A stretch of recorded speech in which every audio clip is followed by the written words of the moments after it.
करूँ। अच्छा, this is thymine and this is adenine, ठीक। और यहाँ पे हमने डिस्कस किया कि between the adenine and thymine we will have 2 hydrogen bond, ठीक। तो वो डबल हाइड्रोजन बॉन्ड कैसे बनते हैं गौर से देखिएगा। ये जो स्ट्रक्चर यहाँ पे प्रेजेंट है दिस इज NH2। अगर मैं इस NH2 को ऐसे लिखने की बजाय ऐसे लिख दूँ NH और NH2, कोई फर्क तो नहीं पड़ा ना, NH2 ही है ये, ठीक है। अब देखिए यहाँ का जो ऑक्सीजन है ये इससे एक हाइड्रोजन को अपनी तरफ अट्रैक्ट करेगा और ये वाला जो हाइड्रोजन है ये इस नाइट्रोजन को अपनी तरफ अट्रैक्ट करेगा, ठीक है। यानी नाइट्रोजन इस हाइड्रोजन को अट्रैक्ट कर रहा है और ये ऑक्सीजन जो है वो इस हाइड्रोजन को अपनी तरफ अट्रैक्ट कर रहा है। सो यहाँ पे जो कंप्लीमेंटेशन है this is for the 2 hydrogen bonds और ये 2 बॉन्ड्स बन जाते हैं एडेनिन और थायमीन के दरमियान में, ठीक है।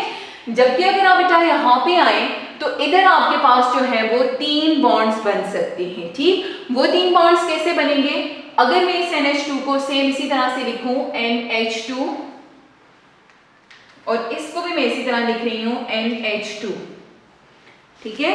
तो यहां जो बॉन्ड बनेंगे इन बिटवीन दीज, ये एक हाइड्रोजन बॉन्ड हो गया यहाँ पे और इसके दरमियान में ये दूसरा हाइड्रोजन बॉन्ड हो गया और इस ऑक्सीजन और इस हाइड्रोजन के दरमियान में ये तीसरा हाइड्रोजन बॉन्ड हो गया, ठीक है। अब आप देखिए, आप कह तो सकते हैं ना कि यहाँ पे और इसमें क्यों नहीं बन रहा, तो यहाँ पे दूसरा नाइट्रोजन ग्रुप नहीं है इसलिए इसके साथ नहीं बनेगा। अच्छा, यहाँ पे ऑक्सीजन अपनी याद रखना है कि जहाँ ऑक्सीजन है तो वो दूसरी साइड पे हाइड्रोजन वाले ग्रुप नाइट्रोजन वाले ग्रुप के साथ ही बॉन्ड बना सकती है। सो यहाँ पे आपके पास बन गए 3 हाइड्रोजन बॉन्ड और इधर बन गए 2 हाइड्रोजन बॉन्ड्स। सो जब भी एक स्ट्रैंड पे गुआनिन होगा उसके सामने हमेशा साइटोसिन होगा और जहां भी एक स्ट्रैंड पे थायमीन होगा उसके सामने हमेशा जो है वो एडेनिन होगा। So these 2 are named as complementary bases or the complementary base pairs, ठीक है। अब बेटा देखिए, हम इस एक को बोलेंगे बेस पेयर। ये वाला जो एक न्यूक्लियोटाइड है दिस इज 1 बेस पेयर, ठीक है। This is second base pair, क्योंकि ये बेस तो है लेकिन उनका पेयर बना हुआ है, ठीक है।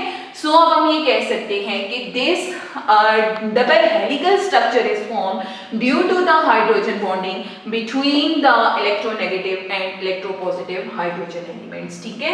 सो ये हमारे पास हो गया डीएनए का जर्नल स्ट्रक्चर। अब हम आते हैं कि डीएनए का जो जर्नल स्ट्रक्चर है इसकी जो डायरेक्शन होती है वो तो आपको नजर आ गई कि 5 to 3 और 3 to 5 है। होती एक्चुअली दोनों 5 to 3 ही है, आपने 5 to 3 ही पढ़ना है, लेकिन ओरिएंटेशन दोनों की डिफरेंट होती है। यानी अगर सपोज ये दोनों का ऊपर जो कैप्स हैं ये फॉस्फेट ग्रुप हैं तो ये यूं नहीं प्रेजेंट होंगे, एक ऐसे होगा और एक ऐसे होगा, ठीक है। एक का फॉस्फेट डाउन साइड पे आएगा और एक का फॉस्फेट अप साइड पे आएगा, इसलिए आप इनको 5 to 3 एंटी पैरेलल कह रहे होते हैं, ठीक है बेटा। सो अब आप जब इसको मेंशन करेंगे तो वो न्यूक्लियोटाइड्स हो गया, न्यूक्लियोटाइड्स के बाद आप बताएंगे बॉन्डिंग के बारे में, ठीक है। न्यूक्लियोटाइड्स का स्ट्रक्चर ड्रॉ करके, अच्छा ना। अब बॉन्डिंग्स में कौन कौन सी बॉन्डिंग आ गई, पहली बॉन्डिंग आपके पास है ए ग्लाइकोन। ए ग्लाइकोन किस किस के दरमियान में होती है, शुगर प्लस बेस। दूसरी आपके पास आ गई फॉस्फोडाइएस्टर। फॉस्फोडाइएस्टर किसके दरमियान में होगी, शुगर का OH प्लस फॉस्फेट दूसरे OH दूसरे शुगर का, ठीक है। ये फर्स्ट शुगर का OH यूज हो रहा है और सेकंड शुगर का जो है वो फॉस्फेट यूज हो रहा है, ठीक है।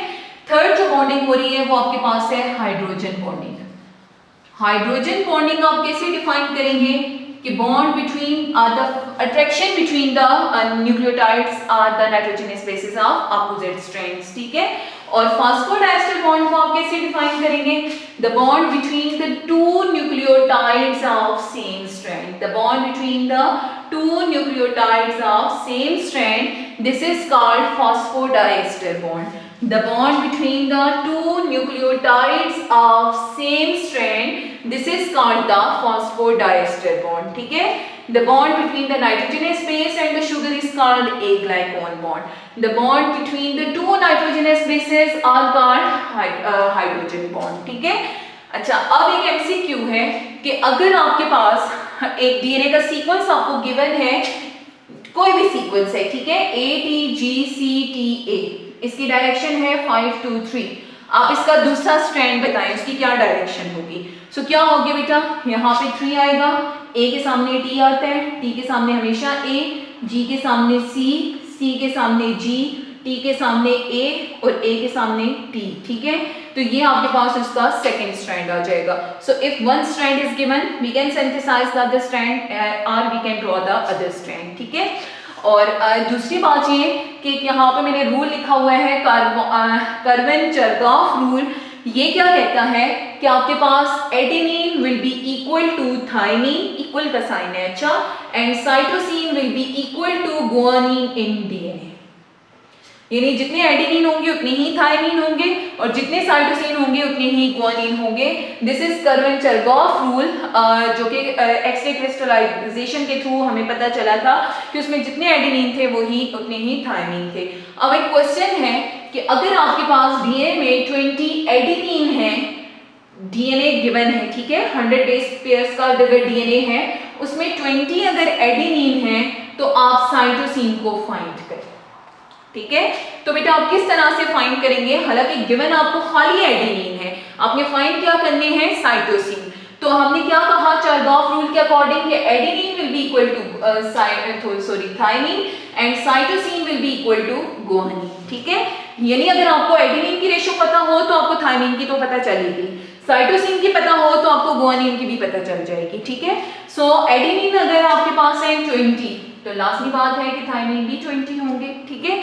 सो 100 में से आप इसको माइनस कर दें तो 40 ये हो गए और पीछे कितने रह गए 60, ठीक है। अब 60 में से ये दोनों 30 होंगे, ठीक है। सो हमारे पास जो एक डीएनए है उसमें अगर 20 एडेनिन है तो 20 ही थाइमिन होंगे और 20 को प्लस करें, बाकी जितने आपके पास न्यूक्लियोटाइड्स रह जाएंगे उनको आप C और G पे या जिसकी भी रेशो आपको पूछी हुई है उस पर डिवाइड कर दें, ठीक है।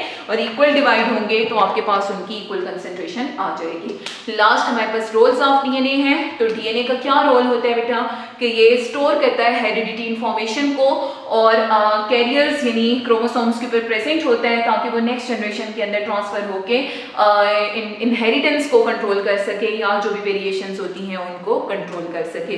So that was about the DNA.